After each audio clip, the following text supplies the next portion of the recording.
Well, hey everyone, Living Room family. So good to see you guys. We're here today for our video devotion and update. Yes. And I know what everyone really wants to hear, Pastor, is about your camping trip and if you all survived your camping trip. So tell us about it.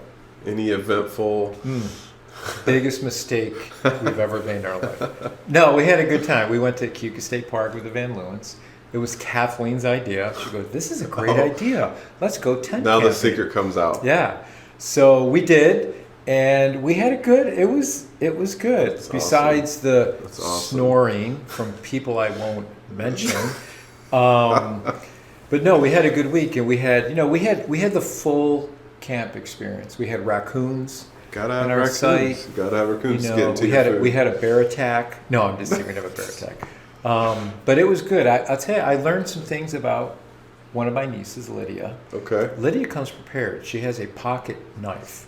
So Yes. anytime I need to cut things, Lydia's like, "Hey, I got a knife." I go, "Boy, I need to shave." Lydia would be like, "I got a knife." I'd be like, "I got something in my teeth." Lydia would be like, "I got a knife." got So a she knife. was ready. She is ready, She man. was all about it. She's a country girl. Yeah. She was ready. So no, we had a good time. We had a good time. We set up in the rain. We had no idea how to set up the tent, so it took us like 5 hours to set up. So we got there about 6 at night. So by like 12 o'clock, we were ready to go to bed. Everybody's ready to sleep. But and yeah, we learned a lot. So That's thanks good. for praying for us, all That's you good. professional campers out there that know what you're doing. No, we had a really fun That's time. awesome. It's a beautiful That's good. place, and we enjoyed it. So we actually are talking about doing it next year. Uh-oh. So I think It there's was a a golf s- club it's a behind you, Brandon. Just hit me with it now. Not yet, no. But no, we had a great time. If you're talking about doing it again, though, it sounds like it was a success. Yeah, we So did. Brandon that's let us good. borrow his tent. We had tents we borrowed. And That's good. the Tallengers let us borrow their camp stove. That There you worked out go. great. There you So go. we got to at least make Cooked on the eggs stove. and sausage in the morning. Love it. I love it. That's what a Something treat. about sitting around a campfire. Yeah, that we had just, campfire. yeah, Yeah, love yeah. it.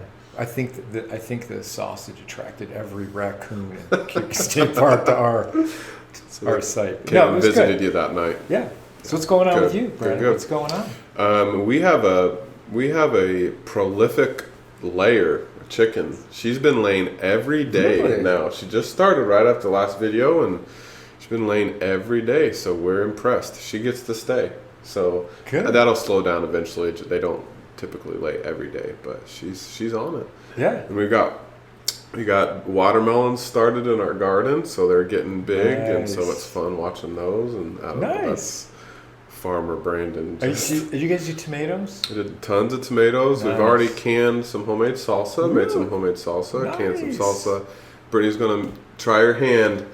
All you Italians, she's Yes. gonna try her hand this weekend at some Italian sauce. So Go I'm Brittany. sure I'll have 50 emails from people with the recipes. Yeah. But she's gonna try her hand at some sauce this weekend. So Go we'll see Brittany. what happens. Love it. I got a bucket of tomatoes. I got to do something Yeah. with. So we're Sounds excited. good. We're excited for that. Sounds So- good. So yeah. Good stuff. So we're excited to share with you today a devotion. I talked this past week with our students. We've been meeting on Wednesdays with the students out here by the shack around the campfire. Just had a really good time meeting with our students. It's been great to just be together, and we had a great group with us for youth this past week. And I talked with them about the miracle of Jesus as I am.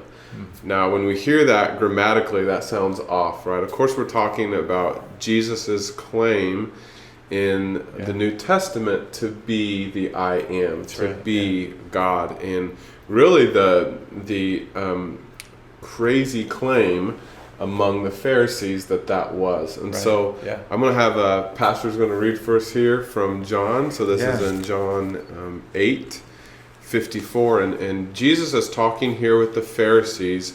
They're kind of debating, going back and forth a little bit about some of these claims that Jesus has been making, and he's going to make Yeah. it real clear to the Pharisees here who he is. That he is God. That he is That's God. blasphemous. Right. Yeah, this is So- great. All right, I'll start reading in verse 54 of John 8. Jesus replied, "If I glorify myself, my glory means nothing. My Father, whom you claim as your God, is the one who glorifies me. Though you do not know him, I know him. If I said I did not, I would be a liar like you.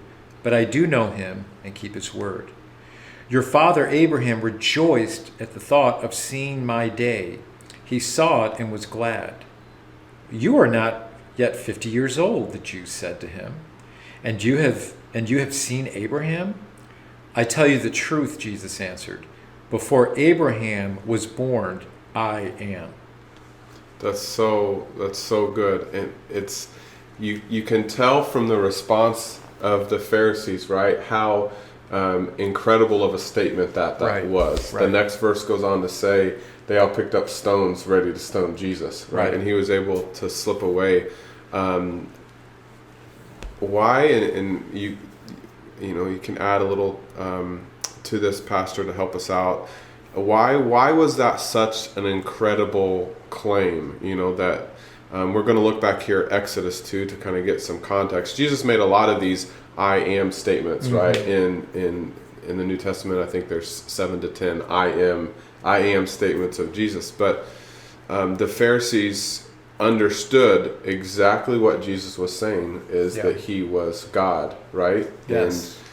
And ingrained in Jewish culture was the understanding, of course, of who God the Father was. Right. And back in Exodus, God in the burning bush to Moses, right, when he appeared to Moses in the burning bush, said this to Moses. This is back in Exodus 3, verse 14.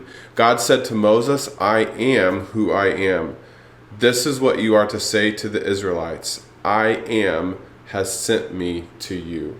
So that was what God instructed Moses to tell the Israelites, is that I am sent me to you. Yeah. So when Jesus tells the Pharisees in the book of John there that we read, that before Abraham was I am, that he was saying that I am God. Yeah. I am God the Son with you here today. It's an incredible miracle when we talk about God become flesh to be with us, to dwell among us.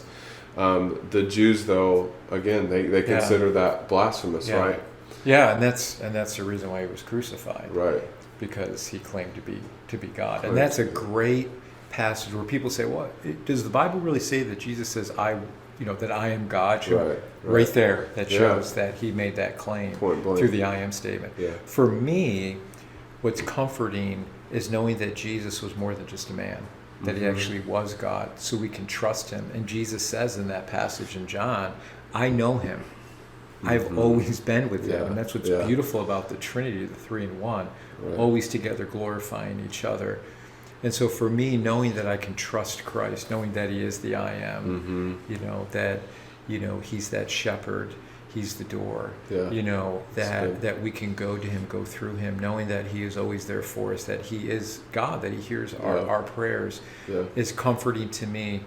And knowing that what Jesus secured for us through the cross, through the salvation, is true. Because if he wasn't God, then my salvation wouldn't be secure. Right. Because it would just have been a good man, or maybe a prophet, but not God. But God secured my salvation through the cross by Jesus being God. So it was actually God that died for me. And so that gives me so much security, knowing that my salvation is sure and it's complete. Absolutely. Because Jesus was God. Absolutely. I love the little conversation the conversation between the Pharisees and Jesus there, right?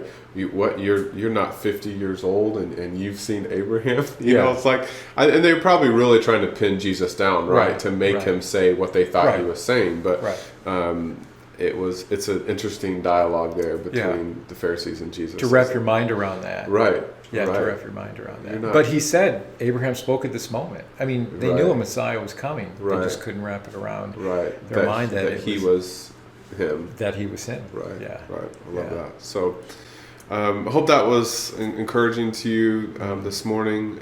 Our students loved talking that through a little bit, wrapping their heads around. We talked a little bit about the Trinity even and what that meant, that Jesus, was eternally pre-existent. And you can trust him. Right. That's the thing. You can trust Christ. We can come to the great I am, knowing that he's going to meet our needs. He secured our eternity through his life and through his death and resurrection. And so that statement means everything. It does. I mean, Christianity hinges on Jesus being divine. Being divine. So, and he Right. said it. So Good. I'm glad for those That's great good. I am statements that are in the book of John. Yeah. They're comforting. Absolutely. Well, thank you, church. We hope again that was encouraging to you today. We've got a couple of things we want to let everybody know about, right? For this coming Sunday, the weather looks great, so we will be inside for. Outside. Yeah. The weather looks great. We'll be outdoors for a drive-in this coming Sunday, 10 a.m. So looking forward to that and being together again as a church family. Yeah, and we're looking forward to Convoy of Hope. Convoy of Hope. Coming on Tuesday. Yeah. For our volunteers that were here this coming Saturday, we sent out an email, but wanted to also let you know we had a little change in the schedule for that day. So the truck now won't be here till noon. So we're just asking volunteers to be here 2 p.m. this coming Saturday, and we'll pack the groceries. If you want to come and help, maybe you didn't sign up, listen, the more the merrier, I say. So if you want to come and help pack at 2, we could definitely use your help for that, and then we'll be set to go on Tuesday for distribution of all the groceries. We asked volunteers to be here at 3 on Tuesday. Great. Tuesday the 25th. Yeah, so, looking forward to that. Yeah, it's going to be a great time to serve our community and serve together as a church family. Yeah, definitely. Love it. All right. Well, thank you, Living Word. We'll see you guys soon. Good seeing you guys. Bye. God bless.